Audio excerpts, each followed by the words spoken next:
All right, guys, this is Normal Central coming back at you on the YouTube video. And I apologize about being out. Been a little bit under the weather. Still battling that, but we're getting back to the swing of things. But we had a huge commitment today in terms of a 28 prospect that is going to be reclassifying over to 27, had 14 sacks last year, and that's Mashie Dobson from Fort Lauderdale, Florida. And I think it's a huge get for Florida State because you got to really think about it. We had Amari Williams, who we had a couple years ago in the 24 class. You know, he was a four-star defensive end. We converted him over to tight end for a couple weeks, and we thought it might be just temporary. And we thought that maybe like halfway through the season he can go to defensive end, get his strength and conditioning up, and then he ends up going elsewhere, and now he's at Mississippi State. So I thought that was going to be an opportunity for Florida State to take advantage there in that recruitment. But now you're kind of figuring out what you have in just the entire process of the defensive line. You have to get those guys ready to play. And this is a guy who last year had 14 sacks. Like I said, very productive. He's a guy that Florida State was wanting from the get go. And I think a big factor in all of this is originally before we talked about how Miami was always a team that was getting the offense and defensive trenches. Mario Cristobal has done a tremendous job in terms of high school recruiting. Is it too late for Mike Norvell and his staff and front office to do this? Who knows? But I will say that Florida State is making a valiant effort in terms of getting those guys on campus and getting those guys committed. I mean, you already have Sam Lejeune, who I think is a great guy in this class that I thought, that they had to battle for at the end, especially for a team like Cal, who's already got Dejan Yarborough, who was also another kind of disappointing miss that you had in the recruiting cycle. But then you have Anthony Calvarado is another one, a big guy who I really like also from the state of Florida. Eric Loss Jr. And then you also have Jackson Holly also. And then you had 8 defensive linemen in the last cycle too. I mean, that's 13 defensive linemen in the last 2 years. And while you might think that, oh, well, Florida State's just stacking bodies together.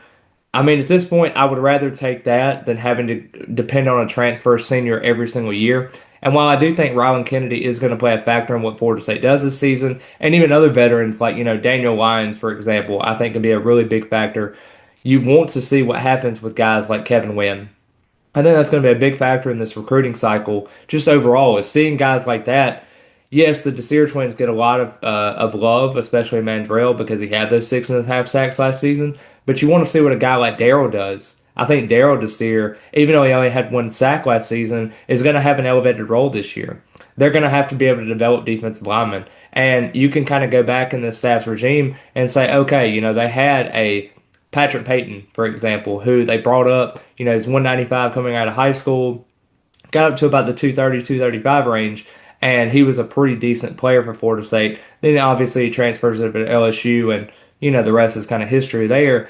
But I just wonder if the staff, if they're really serious about being able to come back and Norvell's wanting to be able to keep his job at Florida State, this is going to be kind of the grits that you're going to have that's going to be special for bringing Florida State back into the place of where they want to be. You talk about those 22 and 23 teams, they had defensive linemen. Obviously, these kids are still young. They're not Braden Fisk or Jared Verse or even a Fabian Lovett or anything like that. But these guys are guys that you can develop, guys that you can have 3 or 4 years in your rotation, maybe having a redshirt year and then hopefully being able to start or at least getting very meaningful, significant time. You got a guy like Samuel June, who is the top 125 player, who I think can be able to be productive in this game.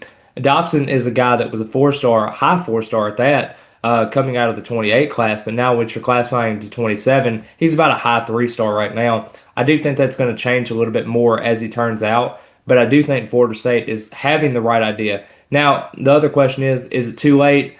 I personally think it's a little too late for that thought process.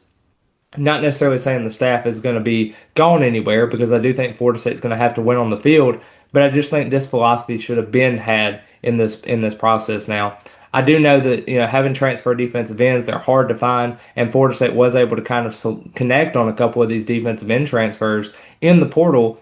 Obviously, you didn't see that go very well with James Williams having his reunion tour with Terrence Knighton as well as Tony White, but I do think like a guy like Jason Jenkins, who they paid a lot for, only stayed in Tallahassee 1 year, and then he just didn't really pan out the way you thought he would. You're hoping Deontay McCray can be able to guy that steps up, and then Diamante Diggs, who they're very high on. I know it's just fool's gold, and I understand Mike Norvell has said a lot of great things about certain different players, and some of that's not really turned true.